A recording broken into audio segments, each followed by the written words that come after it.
The Burning, Part 2. Let's see what's going to happen with this large fire outside of the orphanage. Where is Mr Zamora, and is the sister going to survive? Everything is a confusion of red. Faces sweating and glinting, lit by the terrible fire. A heat so strong it feels as though it is singeing my hair. I count slowly to keep from panicking. 1, 2, 3. If she's out by 10, it's fine. 7, 8. If she's out by 12, it's fine. 11, 12. I meant 20. Although the fire is roaring, it feels very far away, like hearing a storm from the bottom of the sea. The seconds keep passing. 21, 22. The older boys are hovering at the edge of the forest, trying to see through the fire and billowing black smoke. Finally, after the longest moments, Datu cries out, "They're there!" A strange shape appears through the smoke. "Help her!" cries Mayumi. The shape materialises into Mr Zamora, leaning heavily on the nun, who has wrapped him in her habit to protect against the flames. Some of the boys run forward and take Mr Zamora's limp frame from Sister Teresa, who emerges gasping and spluttering, her eyes rolling, her face streaked with soot. Her wimple is aflame and she claws at it. Luco drags her clear of the smouldering branches. "Water! Get her water!" Luco shouts, helping her tear off the burning cloth. I force myself upright, head thrumming, and sit watching as Mayumi runs for water. Under the wimple, Sister Teresa's hair is thick and a rich auburn, shining in the firelight. Not grey as I'd always supposed, but it is falling out in great clumps, singed in places. Her forehead and neck are blistered, and she moans. Her lungs sound as if they are full of fluid, not smoke. Mayumi returns with water, and before long a group of townspeople come running, a water cart following. They must have seen the fire from town. They set up a chain of buckets, doing their best to douse the flames.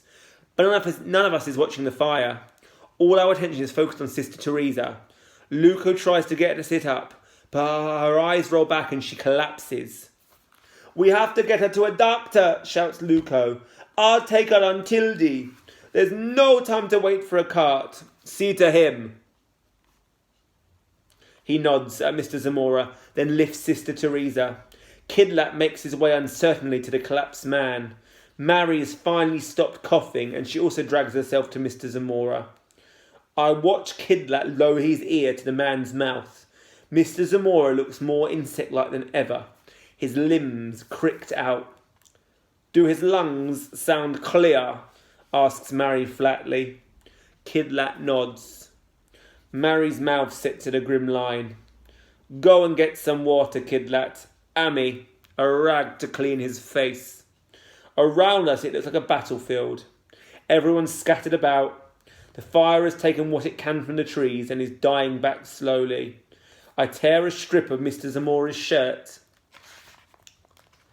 and wet it in the bucket Kidlat brings, sponging the worst of the soot from the man's face. Suddenly his eyelids snap back, eyes horribly bloodshot against his ash-grey skin. My face inches away from him. He stares so hard at me. No, through me. It's as if his gaze is peeling back my skin. I tense. He smells like sour milk and soot. His jaw works as he tries to sit up. "Get away from me, leper." Mary pushes him back down hard. His eyes roll and he falls back, panting. My heart thumps, its pulse heavy in my temple. I drop the shirt and stumble past the water chain towards the orphanage. Luco and Sister Teresa are gone, but more people are arriving from town with more buckets. I hurry inside and collapse on my bed, listening to the shouts and the sloshing of water. Dramatic old chapter. Still going. "Ami!" It is as though I have lain here for 1,000 years by the time Mary's weight dips at the end of the bed. My body feels like it's made of stone. Fossilised, I imagine myself sinking down, down, down, through the bed, the floor into the ground. Mary pulls me up with an enormous tug, and we hold each other in the darkness, thick as a cloak after the burning brightness of the fire. "Do you think Sister Teresa will be all right?" I say finally. Tears are running hotly down my face. Mary pulls back, wiping her cheeks. Her skin shines in the gloom. "I don't know. She looked bad. Her neck was all burned." She shudders. "They should lock him up. She might have died. We might have." "But we didn't," she says fiercely. "And you got your nanny's letter, didn't you?" "I had forgotten, but now I draw it out from my pocket, crumpled but intact." I hesitate. It is not until Mary says "Ammy" and touches my shoulder that I realise I'm holding my breath.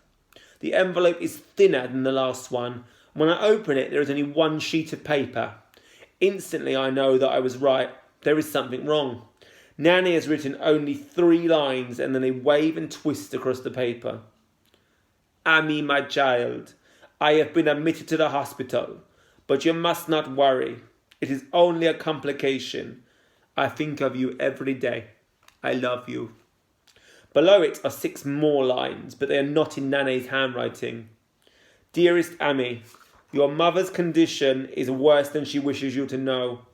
I have written to Mr Zamora, requesting special dispensation for you to visit.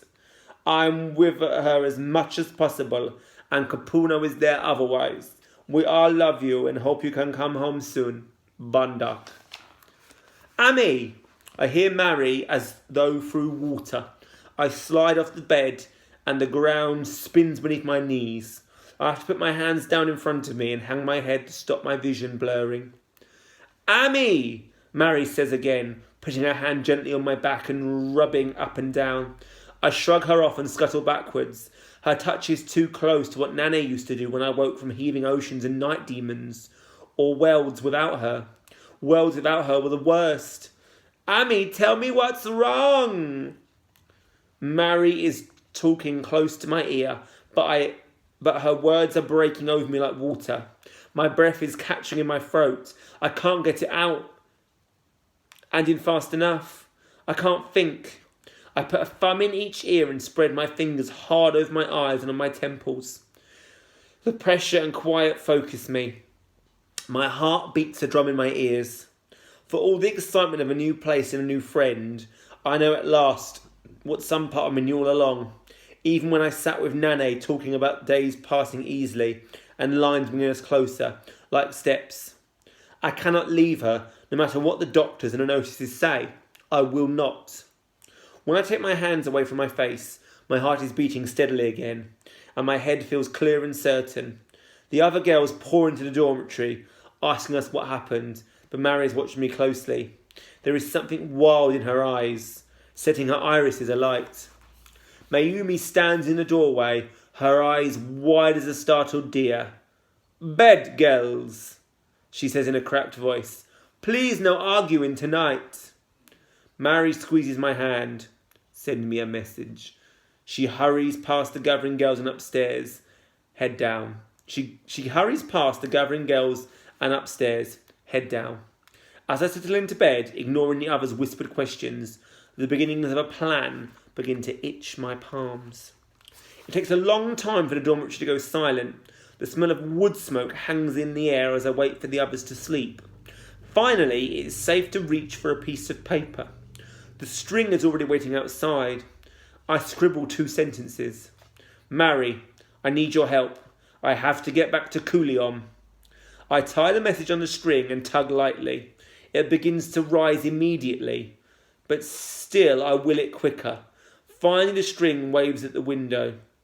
How? I take a deep breath and write 4 letters. B, O, A, T. Ooh. So we have got to what I'd consider the climax. Never saw this coming. It's plotted in a good way. We've got lots of character detail, lots of description, lots of storytelling. But then we've settled into the orphanage. We've developed her friendship with Mary, and boom, in one chapter, forest fire, and they're escaping. Wow! So I cannot wait to see if they're successful. And I like Amy's determination and strength of character. It's not even a hesitation. We're going. Let's see what the next chapter, The Secret, has to hold for us.